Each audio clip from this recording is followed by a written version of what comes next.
வணக்கம் மக்களே, நீங்க பார்த்துட்டு இருக்கிறது வெட்டி பேச்சு. நான் உங்க ஜாக். நாம இந்த வீடியோல director Gokul and RJ Balaji இவங்களோட காம்போல வெளியான சிங்கப்பூர் சலூன் மூவி எப்படி இருக்குன்னு தான் பார்க்க போறோம். வாங்க வீடியோக்குள்ள போலாம். சிங்கப்பூர்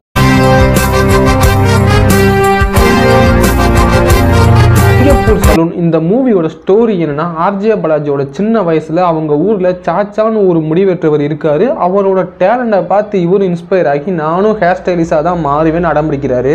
இவருமே அவரோட படிப்பை முடிச்சு அவங்க அப்பா அம்மா லவ்வர் இவங்கெல்லாம் கன்வின்ஸ் பண்ணி எப்படியோ ஹேர் ஸ்டைலிஸ்டா மாறிடுறாரு. முடிவெற்றவன்னா இங்க ஏழமா தான் பாக்குறாங்க. நம்ம அதை உடைச்சு முடிவெற்றவனு பெரிய ஆள ஆக முடியுங்கிறத நிரூபிக்கிறோம்னு ஒரு பெரிய சலூனை திறக்கிறதுக்காக ட்ரை பண்றாரு. அந்த மிகப்பெரிய சலூனை திறந்தாரா, அதுக்கு அவர் எவ்வளவு கஷ்டப்பட்டாரு, அவர் சொன்ன மாதிரி சாதிச்சு காட்டினாராங்கிறதா இந்த ஒட்டுமொத்த மூவி. இப்போ இந்த மூவியோட பாசிட்டிவ் அண்ட் நெகட்டிவ் சைட் பார்த்தரலாம். ஃபர்ஸ்ட் பாசிட்டிவ் பார்த்தரலாம். ஆர்ஜே பாலாஜியோட சின்ன வயசு கேரக்டர் இருக்கும். அதுவே ஒரு ½ அன் அவர் மூவியை ஹோல்டு பண்ணுது. அதுல ஒரு சீன் இருக்கும், முடி வெட்டுற மாதிரியும் காது குத்துற மாதிரியும். அந்த ஒரு சீன் அழகாவே இருந்துச்சு.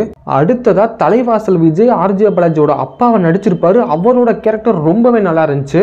பையனோட ஃபீலிங்ஸ் அண்ட் தாட்ஸை புரிஞ்சுக்கிட்டு அவனை தட்டி கொடுத்து நீ நல்லா அவரோட என்கரேஜ் பண்ணுற மாதிரி ஒரு கேரக்டர் ரொம்ப அழகாக இருந்துச்சு. நம்மளுக்கு இந்த மாதிரி ஒரு கேரக்டர் இருந்தால் பரவாயில்லைன்னு தோன்ற அளவுக்கு இருந்துச்சு. அப்புறம் நையாண்டி மன்னன் சத்யராஜ் அவரோட கேரக்டர் ரொம்பவே நல்லா இருந்துச்சு. கொஞ்சம் ஆர்டிஃபிஷியலாக தெரிஞ்சாலுமே நல்லாவே அந்த கேரக்டர் டிசைன் பண்ணியிருந்தாங்க.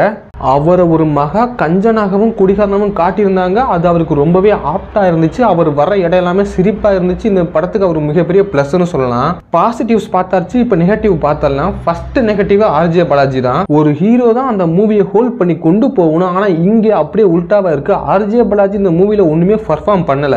மனுஷன் எப்பவுமே மூஞ்சியை இறுக்கமா வச்சுக்கிட்டு ஒரு சேடாவே இருக்காரு. அது சுத்தமா அவருக்கு ஒட்டல. எல்கேஜி மூக்குத்தி அம்மன் இந்த மூவிஸ் எல்லாம் பார்த்தா ஃபன்னோட சேர்ந்து கொஞ்சம் காமெடி கலாட்டா பண்ணிருப்பாரு. ஆனா இந்த மூவில ஃபுல்லாவே சேடா மூஞ்சியை வச்சிருக்காரு. அது அவருக்கு செட்டே ஆகல. தானும் ஒரு ஹீரோ தான்டா, இனிமேல் நான் காமெடி பண்ண மாட்டேன், கூட இருக்கவங்க தான் காமெடி பண்ணுவாங்கன்னு கம்முன்னு இருந்தாரு. அதுவே அவருக்கு ஒரு மிகப்பெரிய நெகட்டிவா மாறிடுச்சு.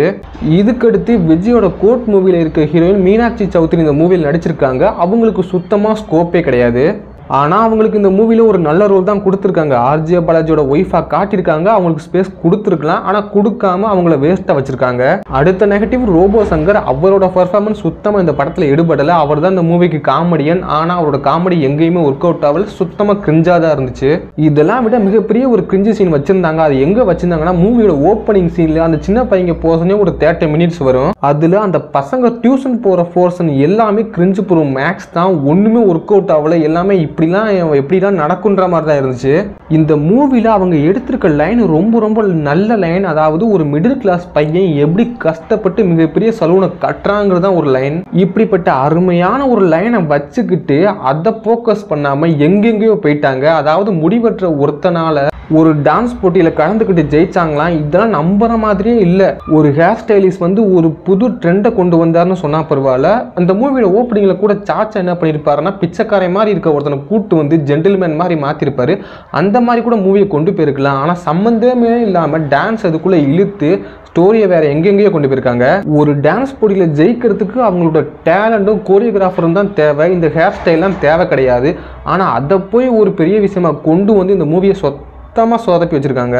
இந்த படத்துல வில்லன்னு சொல்ற அளவுக்கு யாரும் கிடையாது. வில்லன் ஒருத்தர் வருவான், கார்பரேட் வில்லன். அவனுமே வருவான், வந்துட்டு ஒண்ணுமே பண்ணாம போயிடுவான்.